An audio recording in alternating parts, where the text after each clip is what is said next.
Hey guys, welcome back. तो आज के वीडियो के अंदर हम बात करेंगे इथेरियम के बारे में, क्योंकि इथेरियम के नेक्स्ट हार्ड फोर्क के अंदर जो जुलाई के अंदर आ रहा है एक नया इथेरियम इंप्रूवमेंट प्रपोजल EIP 1559 इसका इंट्रोडक्शन होने वाला है, जिसके कारण इथेरियम के प्राइस के अंदर काफ़ी इंपैक्ट आ सकते हैं। और करंटली अगर आप इथेरियम का फी स्ट्रक्चर देखेंगे, जैसे आप कोई भी ट्रांजैक्शन करते हैं, वो बहुत बड़ी एक प्रॉब्लम बनी हुई है जहाँ पर गैस फी बहुत हाई रहती है। तो उसी को एक तरह से थोड़ा सॉर्टेड करने के लिए ये प्रपोजल यहाँ पर आ रहा है, और कुछ चीज़ें इस प्रपोजल के अंदर ऐसी हैं जो इथेरियम के प्राइस के लिए भी पॉजिटिवली यहाँ पर वर्कआउट कर सकती है। तो चलिए यहाँ पर हम बात करते हैं EIP 1559 एग्जैक्टली है क्या। तो EIP 1559 का आइडिया प्रपोज किया गया था साल 2019 के अंदर वितालिक बुटेरिन और एरिक कॉनर के द्वारा, जहां पर उन्होंने इथेरियम की एग्जिस्टिंग गैस फी जो विद टाइम धीरे धीरे बढ़ती जा रही है, जैसे जैसे नई डीएप्स लॉन्च हो रही है, वहीं पर उन्होंने ये चीज़ रियलाइज़ करी कि जब तक यहाँ पर इथेरियम 2.0 नहीं आता है तब तक हमको कोई फिक्स चाहिए होगा, जिसके कारण गैस फी को कुछ हद तक यहाँ पर कंट्रोल करा जाए। तो इसी कारण से इन्होंने 2019 के अंदर EIP 1559 जो है इसको प्रपोज किया, और साल 2019 से ही डेवलपर्स इस प्रपोजल के ऊपर काम कर रहे हैं, इसको डेवलप कर रहे हैं, बना रहे हैं, और फाइनली अब इसको बना के अब उन्होंने शिप कर दिया है, जिसको अब पास भी कर दिया गया है कम्युनिटी के द्वारा। और इस प्रपोजल को इथेरियम के नेक्स्ट लंदन हार्ड फोर्क के अंदर जो जुलाई मंथ के अंदर आने वाला है उसके अंदर इसको इंक्लूड किया जाएगा। तो चलिए अब नेक्स्ट यहाँ पर बात करते हैं कि EIP 1559 के अंदर क्या चेंजेस आने वाले हैं। तो इस चेंज को समझने के लिए सबसे पहले हम बात करते हैं इथेरियम की करंट फी मॉडल या मैकेनिज्म के बारे में, जहाँ पर नॉर्मली अगर आपको कोई भी ट्रांजैक्शन करना है तो आप उसके लिए एक गैस फी पे करते हैं, और जब आप वो गैस फी पे करते हैं तो यहाँ पर जो माइनर्स होते हैं वो यहाँ पर ये सारे के सारे जितने भी ट्रांजैक्शंस यहाँ पर लोग कर रहे हैं उनको यहाँ पर वो देख सकते हैं, एंड बेस्ड ऑन किस ट्रांजैक्शन में कितनी ज़्यादा गैस फी है उसके अकॉर्डिंग वो पिक कर सकते हैं। जिसमें ज़्यादा गैस फी होगी उसको एक तरह से वो पिक करते हैं। तो करंट जो मैकेनिज्म है इसको एक तरह से आप ऑक्शन फी मॉडल भी बोल सकते हो, जहां पर जो जितनी ज़्यादा हाई गैस फी पे करेगा उसका ट्रांजैक्शन उतनी जल्दी यहां पर प्रोसेस हो जाएगा। तो इसी करंट मेथड के कारण इथेरियम की गैस फी जो है वो एट टाइम्स बहुत ज़्यादा बढ़ जाती है, जहां पर नॉर्मल जो ट्रांजैक्शन होते हैं वो काफ़ी टाइम तक अटक जाते हैं, और अगर आपको अर्जेंट में कोई ट्रांजैक्शन करना है तो वहाँ पर गैस फी इतनी ज़्यादा होती है कि आपके लिए वो वायबल होता नहीं है, सेंसिबल होता नहीं है। तो उसके लिए भी एक एग्जांपल देखते हैं। जैसे एग्जांपल, आप एक यूज़र हैं, आपको नॉर्मल अपना एक ट्रांजैक्शन करना है, आपको इथेरियम कहीं पर सेंड करने हैं। अब उसके लिए आप मेटामास्क के ऊपर जाते हो, आपको ऑप्शन मिल जाता है स्लो, एवरेज, फास्ट, एंड इसी के अकॉर्डिंग आप पिक कर लेते हो कौन सी आपको यहाँ पर एक तरह से गैस फी के अकॉर्डिंग ट्रांजैक्शन करना है। आपने यहाँ पर ट्रांजैक्शन अपना कर दिया। अब उसी टाइम पे, एग्जैक्ट सेम टाइम पे, एक नया DeFi टोकन लॉन्च हो जाता है, let's call it potato coin. अब ये पोटैटो कॉइन जो है, ये नया टोकन लॉन्च हुआ है, तो यहाँ पर बहुत सारे नए लोग आ गए जिनको भाई ये ट्रांजैक्शन फटाफट करना है और इस टोकन को फटाफट यहाँ पर बाय करना है। अब अपने ट्रांजैक्शन को फटाफट प्रोसेस करवाने के लिए, ताकि उस टोकन को वो फटाफट बाय कर पाए, वो क्या करेंगे, वो यहाँ पर हायर गैस फी जो है उसका बिड करेंगे, मतलब वो हायर गैस फी यहाँ पर डालेंगे ताकि बाकी लोगों से पहले इनके ट्रांजैक्शन यहाँ पर पूरे कंप्लीट हो जाएं। तो जब ये चीज़ करेंगे, ये हाई गैस फी यहाँ पर पे करेंगे, तो नेटवर्क की जो गैस फी वो भी यहाँ पर बढ़ जाएगी। और माइनस, क्योंकि देख सकते हैं उनको सारे के सारे ट्रांजैक्शन डिस्प्ले होते हैं कि कौन से ट्रांजैक्शन में कितनी गैस फी पे हो रही है, तो उसके अकॉर्डिंग फिर वो पिक कर सकते हैं कि अच्छा कौन सा ट्रांजैक्शन ऐसा है जो मेरे को ज़्यादा हाई गैस फी दे रहा है। अब जैसे वो देखेंगे यहाँ पर मेरे को ये जो नए बंदे आए हैं इस टोकन को खरीदने के लिए ज़्यादा गैस फी दे रहे हैं, तो वो उसको यहाँ पर ब्लॉक के अंदर प्रोसेस कर लेंगे, और जो नॉर्मल इंसान है जिसने एक स्टैंडर्ड फी पे करी है वो यहाँ पर फिर थोड़ा सा उसका जो ट्रांजैक्शन है वो डिलेड हो जाएगा। जब गैस फी डाउन आएगी तब मे बी उसका ट्रांजैक्शन प्रोसेस होगा। तो इथेरियम के अंदर ये करंट ऑक्शन फी मॉडल है जो अभी चल रहा है, जिसके कारण अगर आप देखोगे फरवरी मंथ के अंदर अलोन माइनर्स ने अर्निंग करी थी अराउंड $1.3 बिलियन की, और इसमें से 50% जो था वो सिर्फ गैस फी के कारण आया है। जो लोग यहाँ पर ट्रांजैक्शन करने के लिए गैस फी पे कर रहे हैं, सिर्फ 50% अर्निंग उसमें से है। सो यू कैन इमेजिन किस लेवल के ट्रांजैक्शंस हो रहे हैं, और इसलिए इतना ज़्यादा हमको इथेरियम के अंदर एट टाइम्स कंजेशन भी देखने को मिलता है, जहाँ पर गैस फी एट टाइम्स $100-200 तक पहुँच जाती है। ट्रांजैक्शन आपको करना है $10 का, लेकिन गैस फी उस ट्रांजैक्शन को करने के लिए वो है $100-200। तो इसी रीज़न के कारण है, और इसी खामी को देखते हुए यहाँ पर EIP 1559 जो है उसका इंट्रोडक्शन किया गया। अब नेक्स्ट हम उसमें बात करेंगे कि यहाँ पर EIP 1559 के अंदर करंट जो मेथड है यहाँ पर, इसके अकॉर्डिंग उसमें क्या चीज़ डिफरेंट है। तो EIP 1559 के अंदर पहला मेजर चेंज ये है कि इथेरियम के करंट जो ब्लॉक साइज है उसकी मैक्स कैश लिमिट है 12.5 मिलियन, लेकिन EIP 1559 के बाद ये ब्लॉक की जो मैक्स कैश लिमिट है ये डबल हो जाएगी 12.5 मिलियन से 25 मिलियन। तो इन बेसिक टर्म्स यहाँ पर जो ब्लॉक साइज है ये डबल हो जाएगा, जिसके कारण ज़्यादा ट्रांजैक्शंस एक ब्लॉक के अंदर प्रोसेस यहाँ पर हो पाएंगे। उसके बाद नेक्स्ट इंपॉर्टेंट चेंज जो EIP 1559 के अंदर आने वाला है वो फी स्ट्रक्चर को लेके आने वाला है, जहां पर EIP 1559 के अकॉर्डिंग अगर आप इथीरियम के अंदर कोई भी ट्रांजैक्शन करते हैं तो ट्रांजैक्शन के लिए एक बेस फी वहां पर चार्ज होगी, जहां पर अभी एग्जिस्टिंग मेथड के अंदर आप अपने अकॉर्डिंग अलग अलग फी, स्लो, एवरेज, फास्ट, आप ये फी डाल सकते हो। लेकिन EIP 1559 के बाद एक स्टैंडर्ड बेस फी, मिनिमम फी होगी जो सबके लिए सेम होगी। वो लोगों को अपने ट्रांजैक्शन अगर प्रोसेस करने हैं तो उतना ही उनको यहाँ पर पे करना पड़ेगा। और उसके बाद सबसे इंपॉर्टेंट चीज़ यहाँ पर यह है कि जो भी यूजर्स यहाँ पर ट्रांजैक्शन करते हैं और बेस फी यहाँ पर पे करते हैं वो कंप्लीटली यहाँ पर बर्न होगी, जो भी एग्जिस्टिंग मेथड के अकॉर्डिंग माइनर्स को मिलती थी।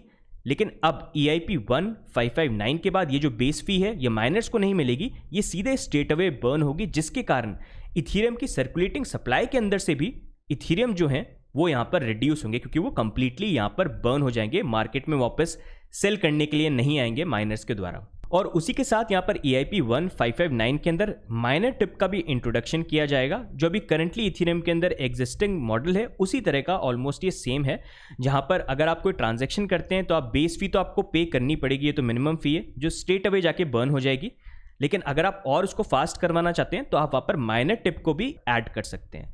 तो ये माइनर टिप जो आप ऐड करेंगे ये यहाँ पर बर्न नहीं होगी, ये डायरेक्टली यहाँ पर माइनर के पास जाएगी। तो करंट EIP 1559 के अंदर ये मेजर चेंजेस होने वाले हैं, जहां पर एक तो ब्लॉक साइज जो है ये यहां पर इंक्रीज हो जाएगा, जिसके कारण ज़्यादा ट्रांजैक्शन यहां पर हो पाएंगे। प्लस यहां पर अब एक नई बेस फी इंट्रोड्यूस होगी जो स्टैंडर्ड यहां पर रहेगी, एंड जिस तरह का कंजेशन है उस अकॉर्डिंग ये थोड़ा ऊपर नीचे भी मूव करेगी, जिसके बारे में हम आगे बात करेंगे। और सबसे पॉजिटिव चीज़ यहां पर यह है कि ये बेस फी जो है ये कंप्लीटली यहां पर बर्न होगी। उसके बाद माइनर टिप का यहाँ पर इंट्रोडक्शन होगा। अगर आपको थोड़ा फास्ट यहाँ पर ट्रांजैक्शन करवाना है तो आप यहाँ पर माइनर टिप दे सकते हैं, जो डायरेक्टली यहाँ पर माइनर को एक तरह से पे होगी। तो यहाँ पर नेक्स्ट अब हम बात करते हैं कि EIP 1559 के अंदर बेस फी किस तरह से वर्क करेगी, क्योंकि ये बेस फी भी जो है ये हर ब्लॉक के अकॉर्डिंग चेंज होगी डिपेंडिंग ऑन नेटवर्क के ऊपर कितना ट्रांजैक्शन और कितना ट्रैफिक यहाँ पर आ रहा है। तो चलिए यहाँ पर अब एग्जाम्पल देखते हैं कि बेस फी वर्क किस तरह से करेगी।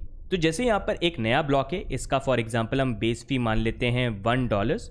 तो अगर किसी को भी कोई ट्रांजैक्शन करना है तो उनको यहाँ पर बेस फी ही पे करनी है, वो है यहाँ पर $1। अब ये बेस फी जो है ये चेंज होगी डिपेंडिंग ऑन कितना ब्लॉक के ऊपर ट्रैफिक और ट्रांजैक्शन यहाँ पर आ रहा है। फॉर एग्जाम्पल इस ब्लॉक की जो मैक्सिमम कैपेसिटी है उसका सिर्फ 50% या 50% से कम अगर सिर्फ यहाँ पर ट्रांजैक्शन आता है, सिर्फ 50% ही कैपेसिटी इस ब्लॉक की यूज़ होती है, तो यहाँ पर जो बेस फी है ये ऑटोमेटिकली यहाँ पर डिक्रीज हो जाएगी अगले ब्लॉक के अंदर। तो यहाँ पर फॉर एग्जांपल जैसे $1 है तो मैक्सिमम यहाँ पर चेंज अपवर्ड या डाउनवर्ड जो भी आता है वो 12.5% का ही यहाँ पर आ सकता है। तो ओवरऑल ये $0.875 यहाँ पर बन जाएगा अगर यहाँ पर जो कैपेसिटी है वो 50% से कम रही नेक्स्ट ब्लॉक के अंदर।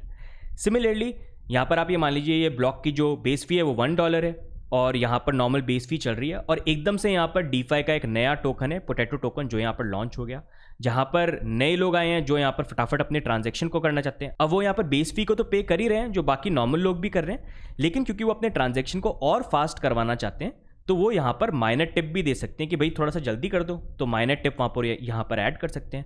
अब उसके कारण बहुत सारे ट्रांजैक्शन यहाँ पर आ गए, और जब इतने ट्रांजैक्शन यहाँ पर आए और इस ब्लॉक की जो कैपेसिटी है वो यहाँ पर 50% से ज़्यादा यूज़ हो रही है, तो तब वहाँ पर क्या होगा, नेक्स्ट ब्लॉक के अंदर यहाँ पर जो बेस फी है ये ऑटोमेटिकली यहाँ पर इंक्रीज हो जाएगी। तो इन अ वे आप इसको मान सकते हो ये यहाँ पर इंक्रीज होके बन जाएगी $1.125। तो इस तरह से ये जो बेस फी है ये ऑटोमेटिकली एडजस्ट होती रहेगी। अगर ज़्यादा ट्रांजैक्शन हो रहे हैं यहाँ पर 50% कैपेसिटी से ऊपर के ट्रांजैक्शन हो रहे हैं हर ब्लॉक के अंदर, तो ऑटोमेटिकली यहाँ पर जो बेस फी वो बढ़ती रहेगी। और अगर यहाँ पर ट्रांजैक्शन जो है वो यहाँ पर ब्लॉक की कैपेसिटी से 50% से कम है तो ऑटोमेटिकली यहाँ पर बेस फी जो है वो यहाँ पर डिक्रीज होती रहेगी।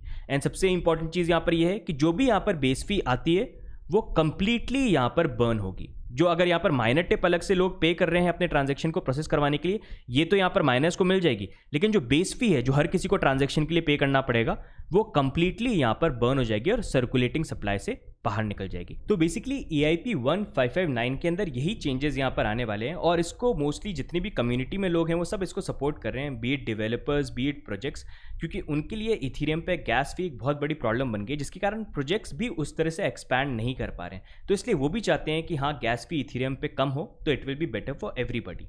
लेकिन इस चीज़ से कुछ माइनिंग पूल्स और जो फर्म्स है वो हैप्पी नहीं है। और आप समझ भी सकते हो कि क्यों वो हैप्पी नहीं होंगे, क्योंकि करंट मॉडल के अकॉर्डिंग अगर आप देखोगे, जब एक नया ब्लॉक जनरेट होता है तो वहाँ पर 2 इथीरियम तो माइनर्स को मिलते ही मिलते हैं। साथ में जितनी भी ट्रांजेक्शन फी होती है, जितनी भी गैस फी होती है, वो सारी की सारी भी उनको यहाँ पर मिलती है, जिसके कारण they are making a lot of money.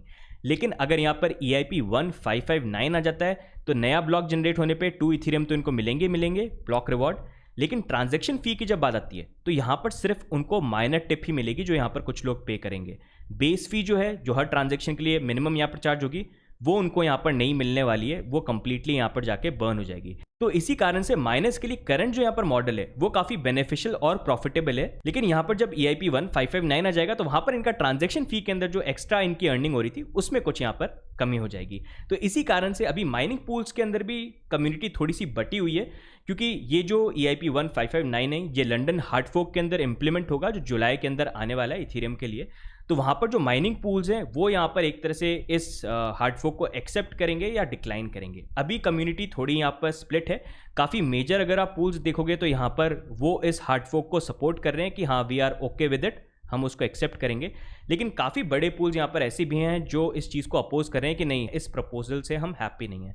तो इसी के कारण काफ़ी पॉसिबिलिटी ये भी हो जाती है कि जब एक्चुअल में डेट आती है लंदन हार्ड फोक की, तो सारे के सारे माइनर्स अगर इस चेंज को एक्सेप्ट नहीं करते हैं तो वहाँ पर एक चेन स्प्लिट भी हो सकता है, जैसे बिटकॉइन कैश का हुआ था, जैसे बिटकॉइन कैश बिटकॉइन SV का हुआ था। तो उसी तरह से जब माइनिंग पूल्स आपस में अग्री नहीं करते हैं, अगर यहाँ पर कुछ अपोजिंग पूल्स होते हैं वो बोलते हैं कि नहीं, हमको तो यहाँ पर जो पुरानी चेन है वही हमको चाहिए, और यहाँ पर कुछ पूल्स हैं जो बोलते हैं कि नहीं, यहाँ पर जो आप चेंजेस कर रहे हो, हार्ड फोक लेके आ रहे हो, हम उसके साथ अग्री करते हैं। तो यहाँ पर क्या होगा, दोनों के अलग अलग व्यू पॉइंट्स हैं, तो यहाँ पर चेन स्प्लिट हो सकता है। तो ये भी एक चीज़ है विच वील हैव टू वॉच, कि ये जुलाई मंथ के अंदर अभी जो करंटली माइनर्स इस चीज़ का अपोज कर रहे हैं कि नहीं, हम नहीं चाहते कि यहाँ पर EIP 1559 का जो ये हार्ड फोक आने वाला है, लंदन हार्ड फोक, इसको हम इम्प्लीमेंट नहीं करेंगे। तो वहाँ पर क्या होता है, वहाँ पर चेन स्प्लिट होता है कि नहीं होता है? क्योंकि इन अ वे अगर देखा जाए, सेंसिबली बात करी जाए, तो इथीरियम वैसे भी प्रूफ ऑफ वर्क से प्रूफ ऑफ स्टेक के अंदर मूव होने वाला है, जिसके लिए इथीरियम 2.0 जो है वो 2022 तक वैसे भी आ जाएगा। अगर आपको नहीं पता है इथीरियम 2.0 के बारे में कि कब तक और कैसे रिलीज होगा, तो आप हमारा ये पुराना वीडियो देख सकते हैं, इसका भी लिंक हम डिस्क्रिप्शन में डाल देंगे। यहाँ पर सब कुछ डिटेल में हमने बता रखा है। तो इथीरियम 2.0 तो फाइनली यहाँ पर आने ही वाला है, जहाँ पर प्रूफ ऑफ वर्क से वैसे भी यहाँ पर इथीरियम प्रूफ ऑफ स्टेक के ऊपर मूव कर जाएगा। तो वैसे भी it does not make any sense कि यहाँ पर कोई चेन स्प्लिट हो, और अगर चेन स्प्लिट होता भी यहाँ पर है तो यहाँ पर इथीरियम का मेन जो नेटवर्क का यूजेज है वो यहाँ पर प्रोजेक्ट्स के साथ आता है। जो प्रोजेक्ट्स इथीरियम के ऊपर बिल्ड कर रहे हैं, सारी चीज़ें बना रहे हैं, जो डेवलपर्स हैं, और उनके लिए सबसे इंपॉर्टेंट चीज़ ये है कि गैस फी लो, तभी तो प्रोजेक्ट को वो आगे बढ़ा सकते हैं। तो वो भी यहाँ पर 1559 वाला जो ये चेंज है इसको सपोर्ट करते हैं, तो वो सब भी नए चेन के साथ ही जाएंगे। तो यहाँ पर ये जो अपोजिंग पूल्स हैं, या तो ये आगे जाके ये करेंगे छोड़ो, हम तो इथीरियम माइन करना छोड़ देते हैं, हम किसी और उस पर जाके किसी और कॉइन को माइन कर लेंगे, या फिर इन दी एंड ये यहाँ पर अग्री करें और बोले कि चलो ठीक है, हम भी 1559 के साथ जाते हैं। क्योंकि अगर नई चेन और स्प्लिट यहाँ पर होता भी है तो नए टोकन का कोई वैसे भी सेंस नहीं रहेगा, इट विल डाई डाउन। तो गाइज आज की वीडियो में यही अपडेट है EIP 1559 के बारे में और लंदन हार्ड फोक के बारे में, which I feel will be a very significant event. I hope इस वीडियो को देख के अब आप कंप्लीटली समझ गए होंगे कि एग्जैक्टली क्या यहाँ पर चेंजेस होने वाले हैं। मैंने एकदम सिंपल लैंग्वेज में आपको एक्सप्लेन करने की कोशिश करी है ताकि आप टेक्निकलिटी में ज़्यादा नहीं फंस जाओ। बाकी ओवरऑल अगर देखा जाए तो ये प्रपोजल काफ़ी ज़्यादा पॉजिटिव हो सकता है इथीरियम की प्राइस के लिए, क्योंकि यहाँ पर देखा जाए पहले यहाँ पर जितने भी इथीरियम के अंदर ट्रांजेक्शन कॉस्ट होती थी वो यहाँ पर माइनर्स के पास जाती थी और माइनर्स उसको मार्केट में सेल करते थे। लेकिन EIP 1559 आ जाएगा, यहाँ पर अब बेस फी हर किसी को पे करनी पड़ेगी, तो वहाँ पर एक तो जो फी है उसमें बहुत ज़्यादा सिग्निफिकेंट चेंजेस नहीं आएंगे करंट मेथड के अकॉर्डिंग, लेकिन थोड़ा सा वो ऑर्गेनाइज हो जाएगा, थोड़ा डिफरेंस उसमें आ सकता है। लेकिन सबसे पॉजिटिव चीज़ यहाँ पर ये है कि यहाँ पर जो बेस फी जितनी भी जनरेट होगी वो सारी की सारी यहाँ पर जाके डायरेक्टली बर्न होगी, जिसके कारण यहाँ पर इथीरियम की जो सर्कुलेटिंग सप्लाई है वहाँ पर जो इथीरियम है वो वहाँ पर कम होंगे, which is in a way positive. अगर सप्लाई में कम हो रहे हैं इथीरियम तो वो प्राइस के लिए बेटर होगा, वो प्राइस और नए लेवल पे राइज कर सकती है। तो इसलिए ये सबसे बड़ा एक चेंज है जो बहुत ज़्यादा यहाँ पर मैटर करता है और काफ़ी पॉजिटिव भी रहेगा इथीरियम की प्राइस के लिए। इसलिए आई फील कि ये अभी जो हार्ड फोक आने वाला है लंदन हार्ड फोक जुलाई के अंदर, that is something worth keeping an I on. और प्राइस वाइज भी इथीरियम के अंदर आई एक्सपेक्ट कि आने वाले टाइम के अंदर हमको जल्दी इथीरियम $2,000 तो जल्दी टच कर जाएगा। आई एक्सपेक्ट जल्दी हम $3,000 भी जा सकते हैं, क्योंकि जैसा हमने बात करी कि इथेरियम 2.0 जो है उसकी भी रिलीज़ अभी और भी फेजेस हैं जो यहाँ पर 2021 और फिर अर्ली और लेट 2022 में वो भी आने वाले हैं, प्लस अभी हार्ड फोर्क भी आने वाला है। एंड जहाँ पर अब ये बेस फी वाला जो इन्होंने स्ट्रक्चर इंट्रोड्यूस किया है जहाँ पर सीधे वो बर्न होगी, दैट इज़ वेरी पॉजिटिव। तो इन सारी न्यूज़ के कारण इथेरियम एक ऐसा कॉइन है विच आई फील आने वाले टाइम के अंदर $2,000-3,000 हमको जल्दी जाता हुआ देखने को मिल सकता है। प्लस ये जो इवेंट है it will be really big, so definitely keep an I on it. Event के आसपास काफ़ी प्राइस राइज आ सकता है और ये बहुत ही बड़ा मेजर चेंज है। जैसा मैंने आपको पहले बताया, यहाँ पर एक तो सबसे बड़ी चीज़ ये है कि ब्लॉक का जो मैक्स गैस लिमिट साइज़ है वो यहाँ पर डबल हो रहा है, ब्लॉक यहाँ पर इंक्रीज़ हो रहा है, प्लस बेस फी यहाँ पर आ रही है जो यहाँ पर एक तरह से बर्न होगी। और अगर यहाँ पर चेन स्प्लिट होता है, अगर यहाँ पर अग्री नहीं करते इन दी एंड, तो हो सकता है 1:1 के रेशियो में एक नया टोकन भी मिल जाए जो इन वे आगे जाके कहीं डेड टोकन ही बनेगा। तो वो भी चीज़ शायद हो सकती है अगर अग्री नहीं करे। So this event is something definitely worth keeping an I on. तो गाइज आज के वीडियो में बस इतना ही। अगर आपको ये वीडियो अच्छा लगा और कुछ नया सीखने को मिला है तो वीडियो को जरूर लाइक करिएगा, because that is the only thing that keeps us motivated. और अगर आपने चैनल पे सब्सक्राइब नहीं कर रखा है तो सब्सक्राइब भी करिए और नोटिफिकेशन बेल को भी ऑन कर लीजिए। बाकी आपके क्या व्यू पॉइंट्स हैं, आप क्या सोचते हैं EIP 1559 के बारे में, और आपको क्या लगता है कि इसका कुछ पॉजिटिव इंपैक्ट प्राइस के ऊपर आ सकता है, आप कॉमेंट्स में डाल के जरूर बताइएगा। तो आज के लिए बस इतना ही, मिलते हैं अगले वीडियो में, तब तक के लिए good bye and take care.